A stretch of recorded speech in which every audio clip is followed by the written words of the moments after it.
welcome to 8 of Cups Tarot. Welcome to your cards for March. It's a really beautiful month if you can embrace the energy.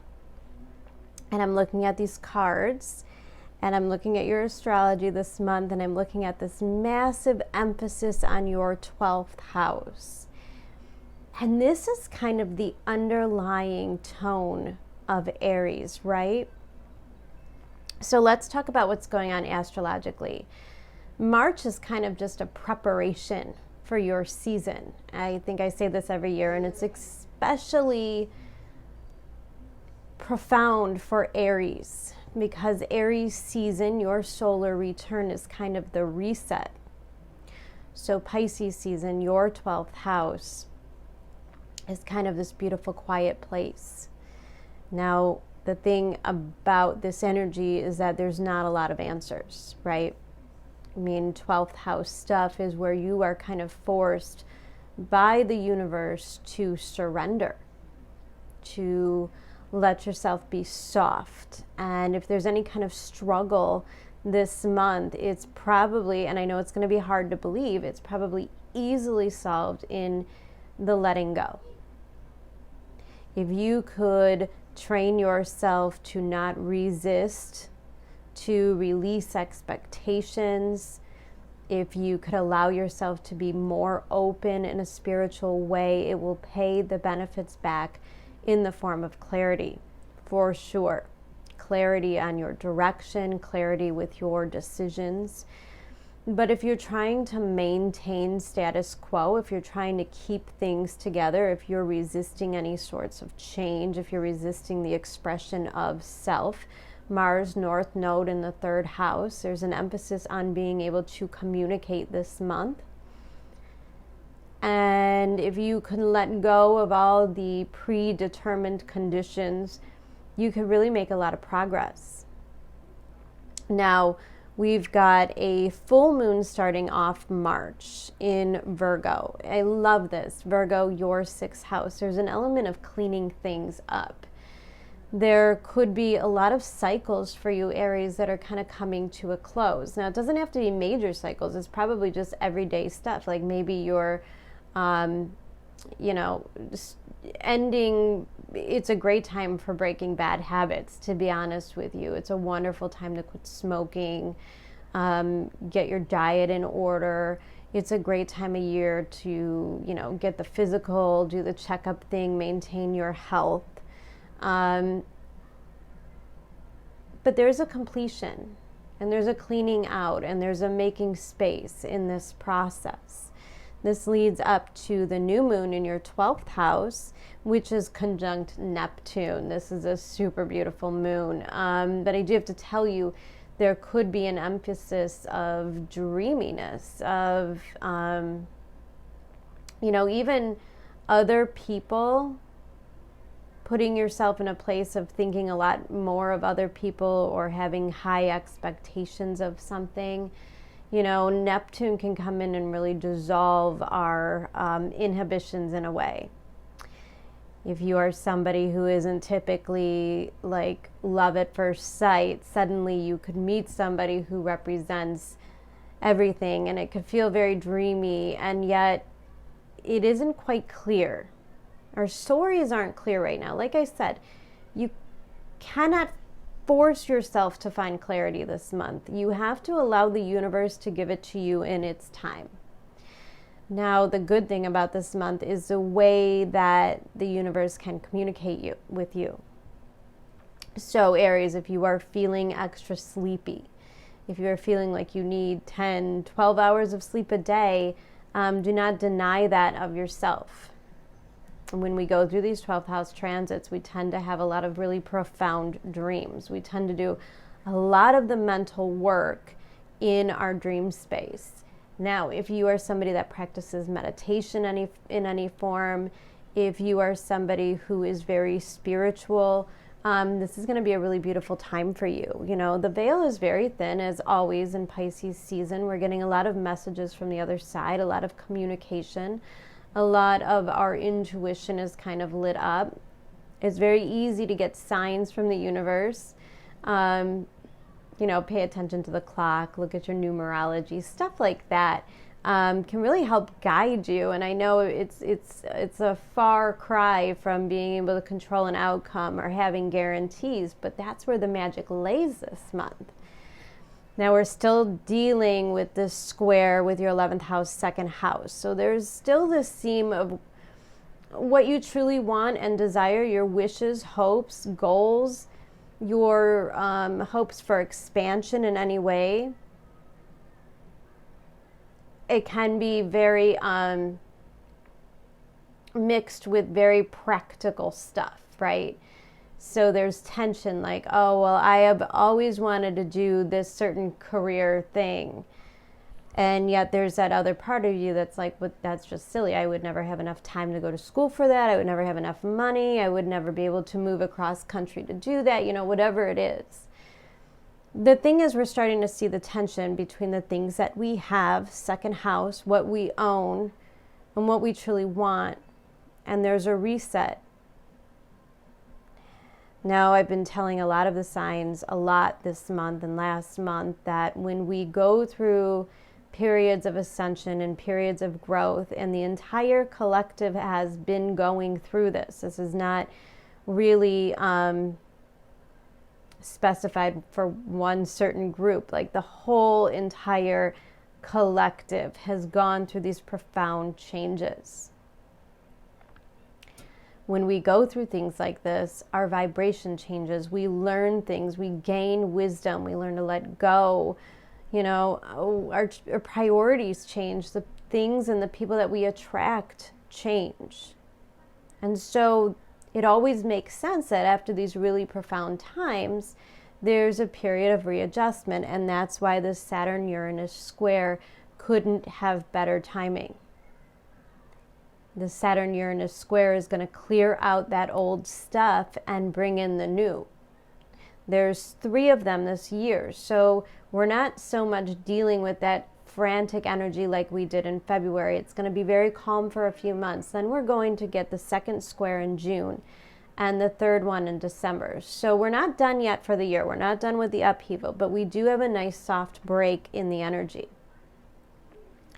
So looking at these cards, card number 44 is the energy for you this month, solar eclipse revolution. And I really think that this card is magical here because I think this is the personal revolution. It's all about the new beginnings. It's all about the blank canvas. It's, Pisces season is the blank canvas. It's a great time to vision board. It's a great time to dream, without the inhibitions, without the limits. Now, not to be forgotten, you have a South Node in your 9th house. We have to release all of that practical energy in us, those voices that tell us, well, that's just not possible. We couldn't do that. We could never have that. We don't deserve that. And that's kind of what's breaking down. That's part of the clutter that we're getting out of the way. We're starting to realize quite simply that we create our own reality, right? We create our existence. So the revolution comes in the knowing all of a sudden that we could have whatever we want. Now, it's not quite that simple, but there's a drive, there's a recreation here, and the overall energy is this Queen of Wands. So this tells me that you're stumbling upon new desires. You're attracting new things. This is a month where the change is going to kind of occur within. Now, I like this because the Queen of Wands tells me that you're in a mode of attracting.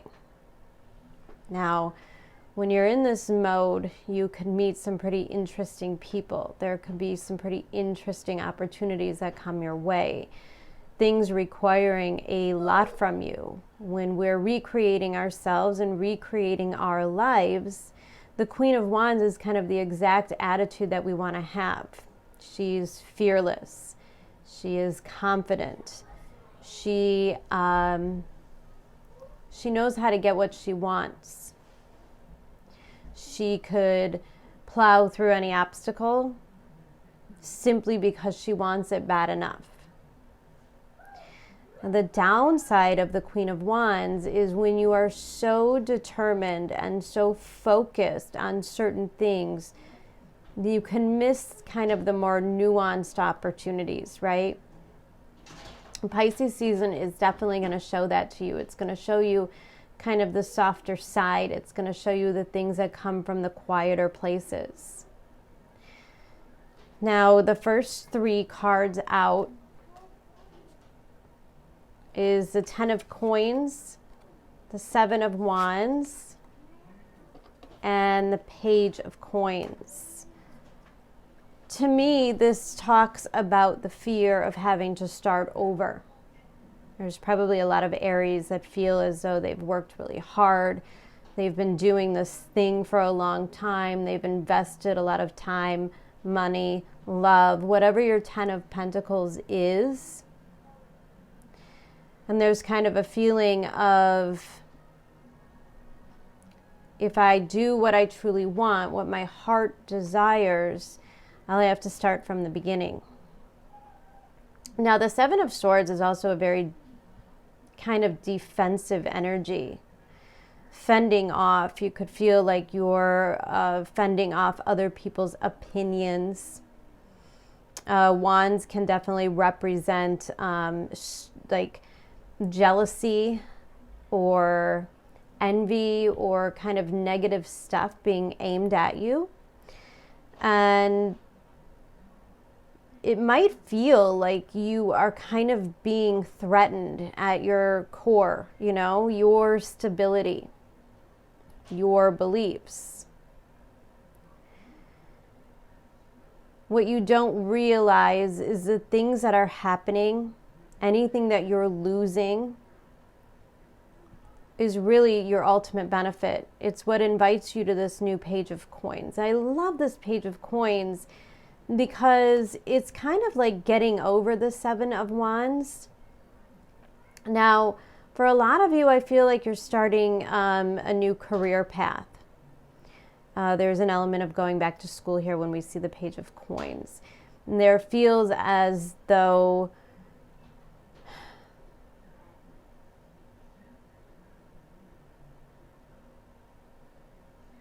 in order to get this new 10 of Coins vision, you're going to have to start at the beginning. And the 7 of Wands tells me, you know, it's going to be a lot of hard work. Oftentimes the 7 of Wands tells me you don't feel like you have a whole lot of support. Maybe there is an element of feeling like you can't quite do it. You don't have people to help you. Maybe you don't have people to help you with your kids. Maybe nobody will help you financially. You know, it's all the little details. And the thing is, we cannot get lost in the details. Like, now is not the time to figure it out on paper. Now is the time to let yourself dream. And you have to be so careful with those mental pathways that we have, that we don't get stuck in limiting ourselves. Again, open to new ideas. Now, if some of you are in a marriage, there could be tension. Now, we do have this full moon coming up at the end of March in Libra. We could have some tensions building, you know. Uranus in the 2nd house can really change our values. Like I said, it could change the things that we own. We could be under elements of financial stress or, you know, things like that. And it could cause a lot of stress on a partnership. And we also have Pluto going through the 10th house still, kind of stepping back into its own individual powers. Saturn and Jupiter has made their way out of there. And we have Saturn in Aquarius in your 11th, which is pretty serious placement. Saturn in the 11th says, great, you have all these wonderful dreams, make it real. It's the reality check. And Saturn will never tell you your dreams can't come true. Like, he's never that guy. Saturn often gets a really bad rep. But what he does is he says, okay, I see what you truly want. See, and I understand this 10 of coins. And it's okay if you want to do this, but you can't take any shortcuts. Saturn's not going to make it easy on you. Again, that element of having to work hard, having to really put in the time and the effort in order to get what you truly want and desire. Now, lucky for you, this Queen of Wands undoubtedly has that energy. But there's a groundedness with the Page of Coins. There's an ability to relearn, to start at the beginning, right? So there's a curiosity that's involved. And the Page of Coins is quite honestly one of my favorite things. It's one of my favorite pages because, again, it's laying a foundation. It's planting the seed.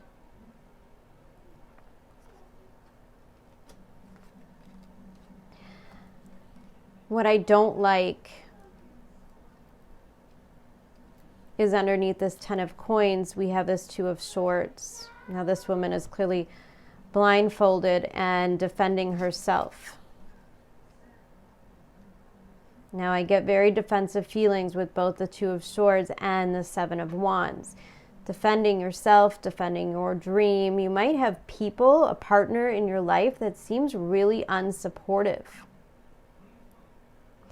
You might kind of feel like you're out here on your own, just kind of fighting like demons, you know? Demons is a very scary word, but, you know, it's just like one thing after another, just trying to stay afloat. 2 of swords is when we are not connected to our intuition. Now, I say that because right underneath here is the moon card, center of your reading, and this is all about that 12th house stuff.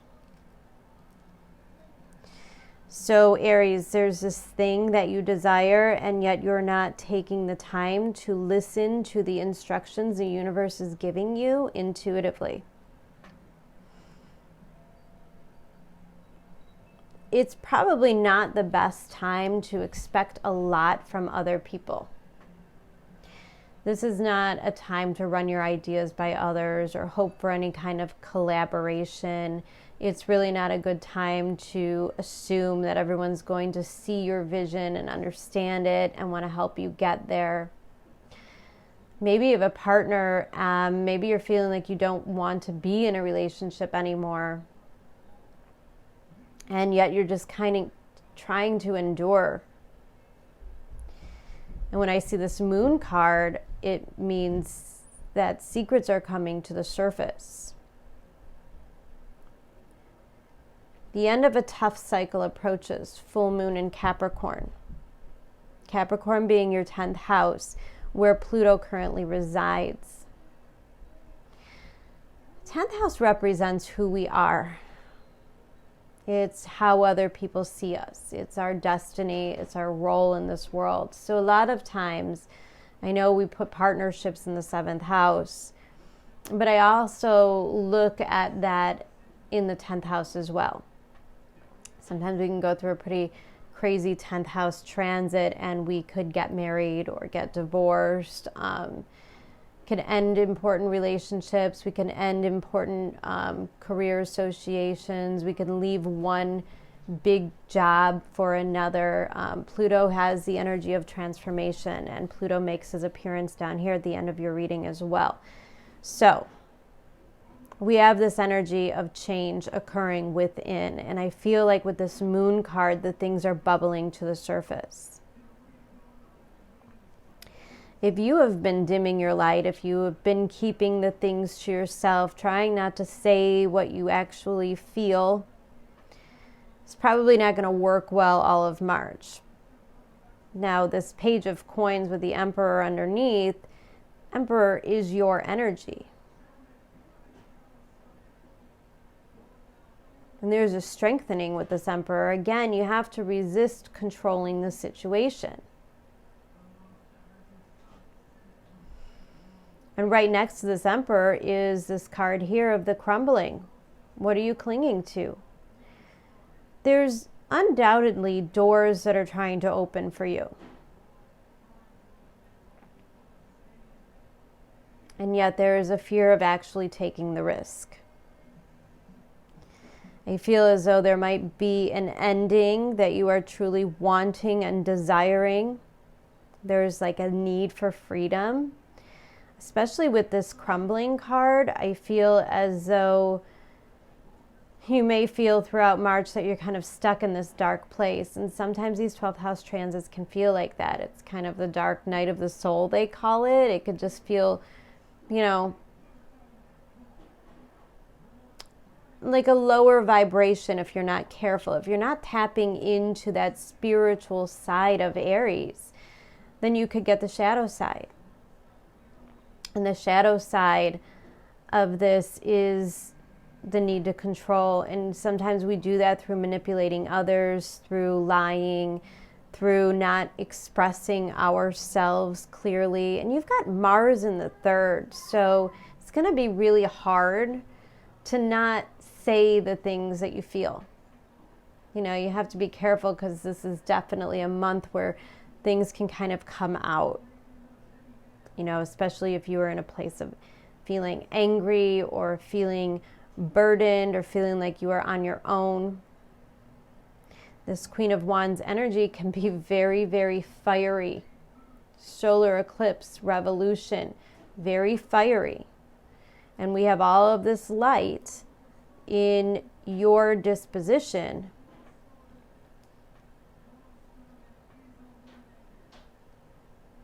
And yet there is still things that you are not willing to share or expose. Now, what I do like is that we have this Page of Wands underneath the Two of Swords. There's a curiosity. Towards the end of the month, we start to move into not so much fear, not so much being kind of really defensive. Just like I said, there's this feeling of just trying to get through, you know. Look at, she seems to be kind of almost fighting off this moon here, and yet here is this moon here. For some of you, you might be attempting to emotionally detach. Maybe there is something that you want very badly that you can't have. And so a coping mechanism is to just not look at it. Not look at the pain, not look at the loss. End of a tough cycle approaches. There's an acceptance. But you have to process the emotions before you can move forward. And I think there might be some deep psychological stuff that is happening within you to kind of cause this revolution energy.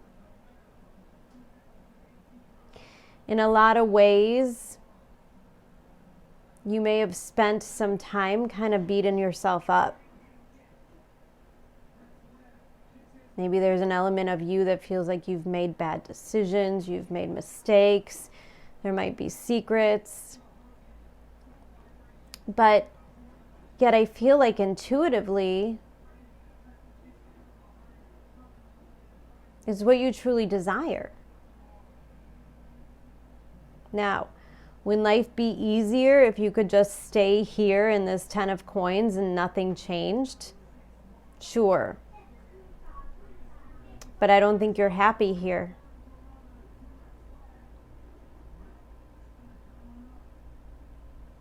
And the Page of Wands, you know, if this Two of Swords represents a decision between stability and moving towards something new, there is no doubt you are moving towards the new. There is a reinvention of self and a radical acceptance of where you are emotionally, a radical acceptance of who you are. I feel, and I don't always pick up on this with this moon, I don't always get that feeling with the moon card, but I do feel a level of forgiveness. There's like a subconscious healing that occurs. And again, I could be giving this reading and you have no idea what I'm talking about. This could all happen in the dream space, and yet you just suddenly wake up and feel differently.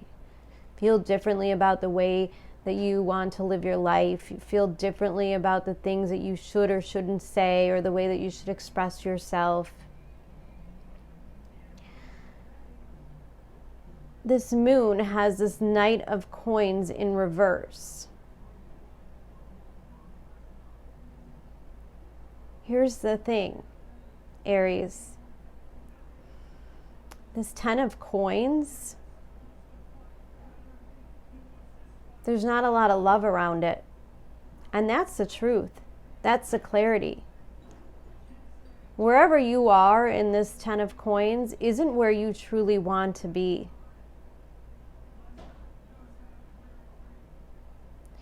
And when I lean toward love, I am led. And here's a picture of a person walking up some rough rocks, you know, like a hike through Sedona. It kind of looks like with the cactuses. It's not an easy walk. It's not a paved road. There's going to be bumps. There's going to be bruises. It's going to be difficult. But it's going to get you out of here. It's going to open this door. And I feel like this person is ascending through those doors. And I am just wondering if you are not in a situation with this Knight of Coins, because the thing is, I really don't like this Knight of Coins.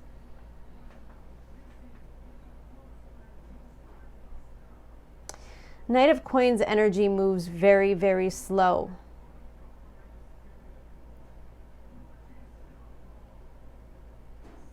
This energy is that of a Capricorn, Virgo, or Taurus.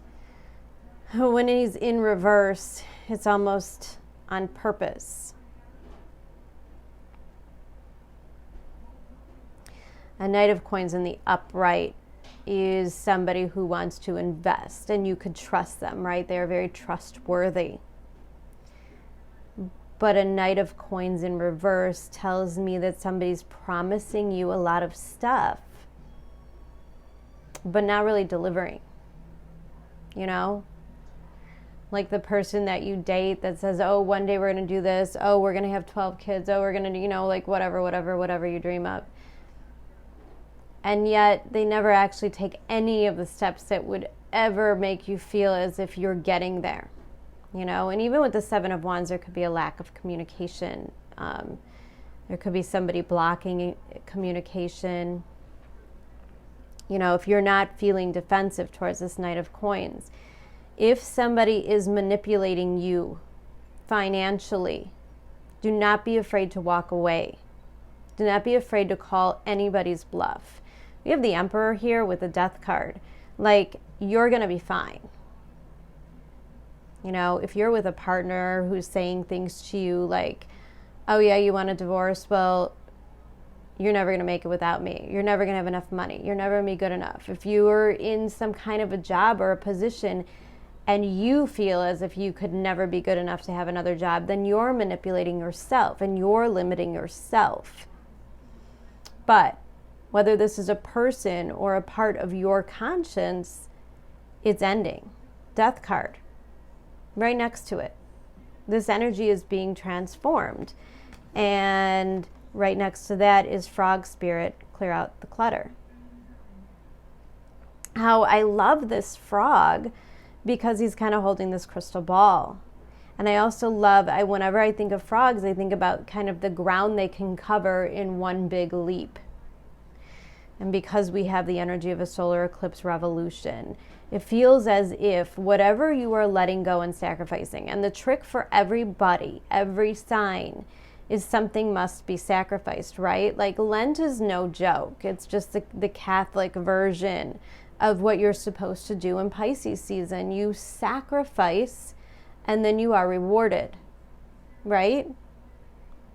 There are things that we are being asked to let go, and it's very easy to let go of this energy once you realize how much it's holding you back.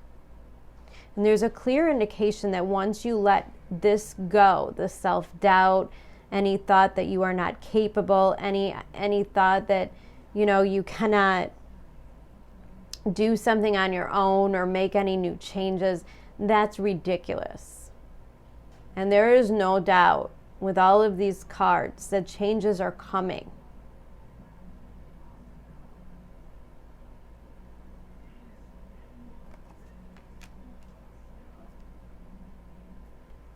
Death card, card number 13, breaking down to a 4. I don't always get this with this card, but there may be an eventual change of residence. But I think what I really get from this card is the change becomes what you allow yourself to believe, and especially if it's coming from other people. If other people are making you feel bad about yourself, that shit ends this month. You know, and I think it's you don't even necessarily have to do anything. You don't have to fight with anybody. You just have to not absorb it. And that's a trick of the 7 of Wands, is to not allow yourself to absorb it. Like, there's this acceptance that people are going to be who people are. They're going to do what they're going to do. Human nature is really pretty simple, right? Like, everybody wants their life to stay in control. And if you're trying to make changes in your life, it's going to make other people try to, like, stranglehold, gain control, so their life doesn't change too. You might be dealing with that this month. But the overall picture is change. Acceptance and change. And it's time. I just feel like I keep feeling like it's time for Aries to do these things, to make these changes. Virgo full moons, I know we're starting off the month with this energy. It will be with us until the end with that Libra full moon in the 7th. There's a purification process. And because we've had all of this change, because we've done so much introspection over these past years, because we've done all of that work,